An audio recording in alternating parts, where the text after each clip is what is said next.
Hoy vengo a esta Corte como ciudadano en ejercicio de un poder que nos otorga la Constitución para poder presentar acciones de inconstitucionalidad para defender nuestra carta política.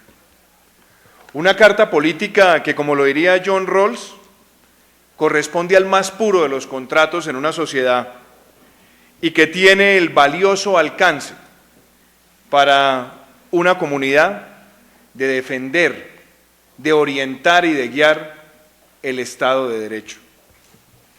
Por esa razón me permito venir hoy a la Corte a manifestar que el acto legislativo 01 del 7 de julio del 2016 sustituye la Constitución, amenaza gravemente el equilibrio de poderes, doblega el principio del control constitucional y va en contra de un principio de nuestra Carta Política que ha sido reiterado en la jurisprudencia de esta Corte, que es el principio de la rigidez constitucional.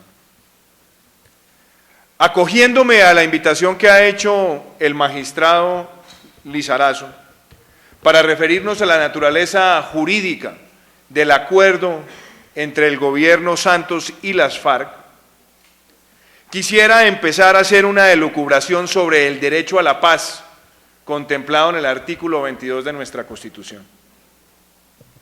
Ese artículo dice que la paz es un derecho y un deber de obligatorio cumplimiento. Ese no es un principio vacío, ni es un principio que no tenga un rango de interpretación precisa, porque ese artículo emana del artículo 2 de nuestra Constitución, que al mismo tiempo dice que es un deber del Estado asegurar la convivencia pacífica y que en el desarrollo de ese mandato es un deber del Estado preservar la vida, honra y bienes de los ciudadanos en todo momento. ¿Eso qué quiere decir, apreciados magistrados? Eso lo que está diciendo es que la construcción de la paz surge del orden constitucional.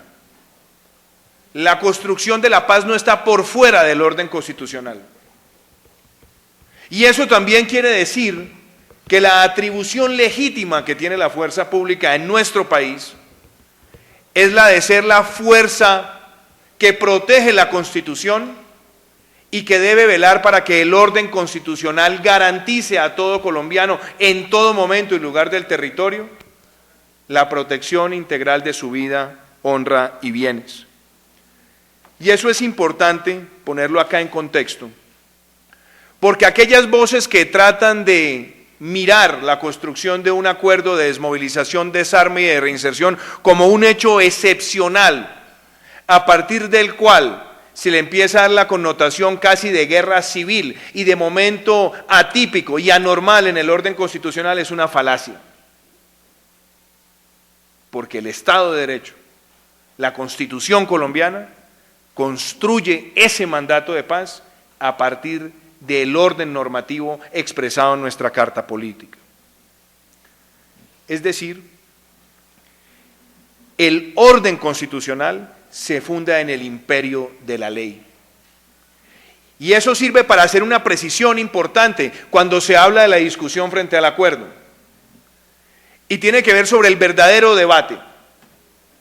Hay un enfoque utilitarista quizás de la escuela de Jeremías Bentham que podría sugerir que el orden constitucional se maneja con cierto halo de pragmatismo y se acondiciona a la evolución de un acuerdo con un grupo armado ilegal.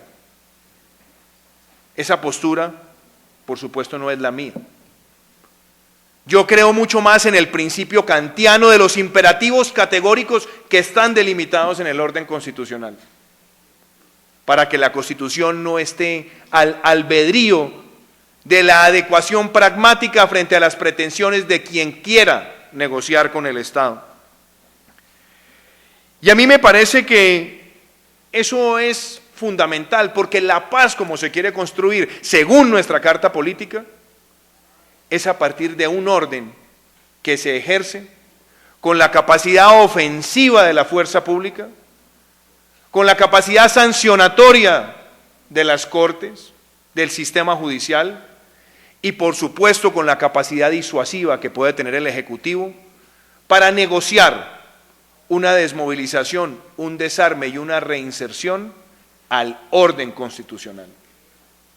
No una arquitectura en función de las pretensiones de esos grupos para tratar de construir a partir del ejercicio de la violencia y de la intimidación un orden constitucional. Y eso nos lleva a la discusión certera de cuáles son los límites de ese artículo 22 del derecho a la paz. Los límites son la Constitución.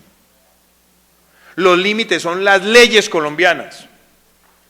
Y por eso no está sujeto a cualquier tipo de elaboración lo que se negocie. De lo contrario, cada vez que tuviéramos una negociación con un grupo armado ilegal que pretenda por su capacidad de daño criminal someter al Estado a un proceso de negociación, estaría el orden constitucional en incertidumbre o en entredicho. Y el acuerdo que tenemos hoy, claramente, tiene esa pretensión de crear un nuevo orden constitucional en el país. No vayamos muy lejos, honorables magistrados. Con este acuerdo se ha relativizado la justicia en función de la ideología de los victimarios. ¿Existe alguna diferencia entre un homicidio para la ley colombiana cometido por los paramilitares o cometido por las FARC? ¿Existe acaso para la ley colombiana alguna diferenciación de un secuestro cometido por las FARC o por un grupo paramilitar? No, no existe. Porque en el imperio de la ley consagrado en la Constitución no hay diferenciación alguna, porque lo que se castiga es el hecho oprobioso contra el ciudadano. Y por supuesto, cuando nosotros hablamos de las normas supraconstitucionales, también es evidente que este acuerdo desconoce principios que fueron acompañados por Colombia hace más de una década cuando decidió entrar al Estatuto de Roma, donde con más de 100 países entendíamos que por la evolución de la sociedad, por la evolución de las normas, por la evolución del derecho, merece una sanción carcelaria de reclusión todo crimen de lesa humanidad. Y ese propio Estatuto de Roma reconoce el principio de la efectividad y la proporcionalidad de la pena.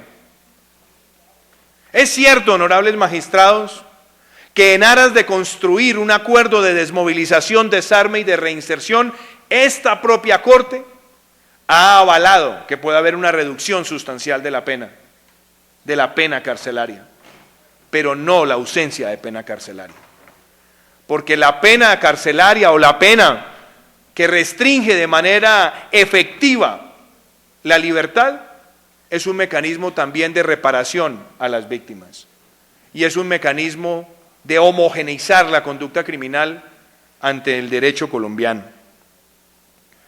Pero también se han cometido cosas tan graves como llevar al narcotráfico a ser un delito amnistiable, y lo diferencia cuando se perpetra para financiar, promover y ocultar lo que se ha denominado la rebelión.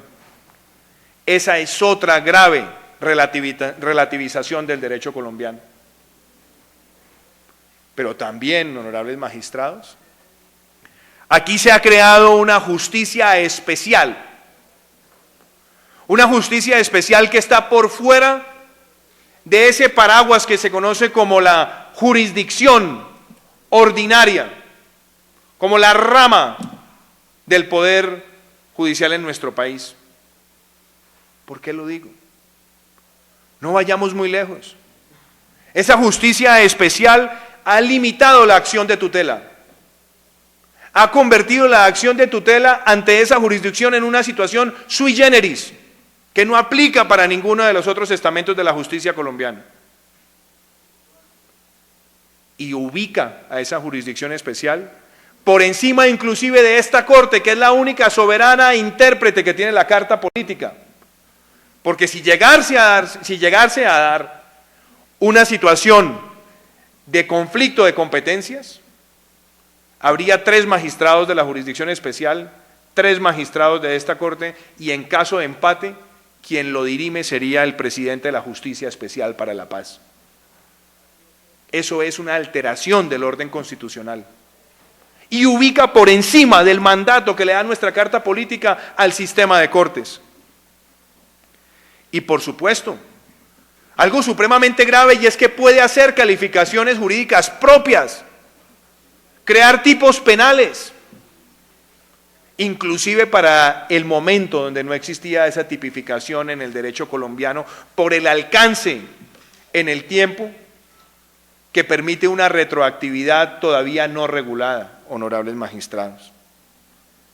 Pero ese acuerdo, en su naturaleza jurídica, también está creando una comisión paritaria junto con el gobierno, que es intérprete y ejerce un control previo de las normas que se van a presentar ante el Congreso para determinar la aplicación. Eso es clarísimo, que estamos hablando de una sustitución del orden constitucional. Aquí lo importante es que bajo ninguna circunstancia, en desarrollo de esos artículos que he mencionado, el 2 y el 22, ningún grupo armado ilegal puede elevarse a la condición de constituyente, a la condición de imponerle al pueblo un mandato frente a su carta política que no ha sido legitimado en las urnas.